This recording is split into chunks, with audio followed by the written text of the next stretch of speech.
سب سے خطرناک نشہ جو ہے نا وہ خوف ہے.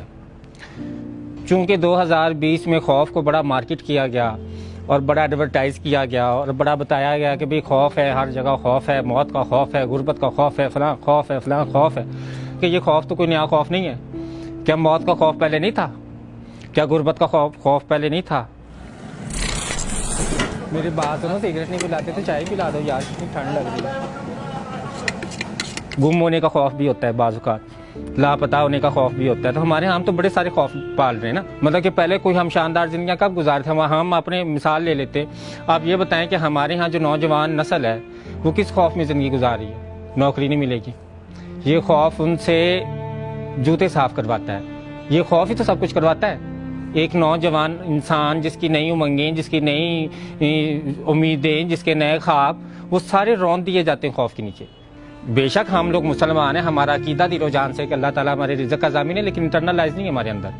ہمارے اندر انٹرنلائز ہو تو پھر ہم لوگ چاپلوسی کریں، پھر ہم لوگ امیر کو اہمیت دیں. جن کے پاس اقتدار ہے، جن کے پاس وسائل ہے، جن کے پاس طاقت ہے، وہ تو ہوتے ہی مسلمان 50-60 سال کی عمر میں.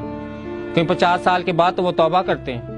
توبہ کرنے کے بعد انہیں دین سمجھ آتا ہے. جتنے بھی ڈاکو، بدماش، زانی، قاتل، شرابی، لٹیرے، دہشت گرد، سود خور، رشوت خور، جن سے اتصال کرنے والے جتنے بھی یہ لوگ ہیں، بڑھاپے میں آپ دیکھ لیں، آپ کہیں گے ان سے تو نیک آدمی کوئی نہیں. اب وہ بڑے اعتماد سے کہتے ہیں کہ بے شک ساری جوانی گناہ میں گزاری، لیکن اب تو ہم نے توبہ کر لی ہے.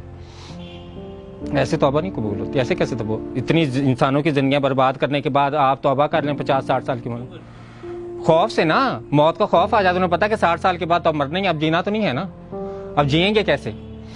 وہ تو اگر انہیں یہ پتا، اگر میں آپ سے شرط لگا لوں کہ اگر یہ کوئی سائنس ایسی ویکسین بنا لیتی ہے جس سے آپ کی زندگی 100 سال اور بڑھ جائے، تو دیکھنا کوئی بھی 60 سال کی عمر میں توبہ نہیں کرے گا، نہ نمازیں پڑھے گا. وہ کہے گا کہ ابھی تو چلو میں اپنا الو سیدھا رکھتا ہوں، ابھی تو میں پیسے کی خاطر لوگوں کی زندگیاں برباد کرتا ہوں. جب میں 180 سال کا ہو جاؤں گا تو توبہ کر لوں گا. توبہ کر کے جائے نماز پکڑ لوں گا اور ماتھے پہ ایک محراب ڈال لوں گا اور حاجی صاحب کہلانا شروع کر دوں گا. حاجی صاحب ہیں، بے شک حج حرام کے پیسوں سے کیا ہوا ہے حاجی صاحب. ہم لوگ بات نہیں کرنی، وہ بزرگ حاجی صاحب ہیں اور ان کی بڑی عزت کرنی ہے. اگر ہم کسی کی عزت کریں تو خوف سے کر رہے ہیں، اگر ہم کسی کی عزت نہیں کر رہے تو وہ بھی خوف سے نہیں کر رہے کہ پتہ نہیں غیر مسلم ہے، غیر مذہب ہے، پتہ نہیں کون ہے، پتہ نہیں کون ہے، اس کو کرنا ہے. وہ بھی خوف ہے کہ نہیں نہیں نہیں یار، ہم نے اس سے بات نہیں کرنی. تو ہماری نوجوان نسل کو تو ناکامی کا انتہائی شدید خوف ہے. اور وہ انتہائی شدید خوف کیوں ہے؟ کیونکہ جب ہم 1 2 3 دفعہ کسی چیز کے لیے کوشش کرتے ہیں تو ہمارے ارد گرد ہمیں گرانے والے بیٹھے ہوتے ہیں. مطلب کہ ہم لوگ ایک طرف کہانیاں سنا رہے ہوتے ہیں کہ بادشاہ غار میں بیٹھا تو اس نے دیکھا بھی چونٹی دیوار پہ چڑھ رہی ہے اور اسے چڑھا نہیں گیا. وہ کوئی 30 دفعہ اس نے کوشش کی اور پھر وہ دیوار پہ چڑھی اور اس نے اس کو دیکھ کے انسپائر ہوا اور جنگ لڑ کے جنگ جیت گیا. یہ کہانی سنانے کے بعد ہم اگلے کو کہتے تھے میں تم کیا سی نہ کرتے کو نہیں ہونا. تو ہمارے ہاں تو ڈسکریج کیا جاتا ہے، ہمیں خوف دلایا جاتا ہے، انکریج نہیں کیا جاتا. یہ خوف اتنا زیادہ بڑھ گیا کہ جب ہم بیٹی پیدا کر لیتے ہیں نا، سب سے پہلے ہم بیٹی کے اوپر روتے ہیں، استغفر اللہ.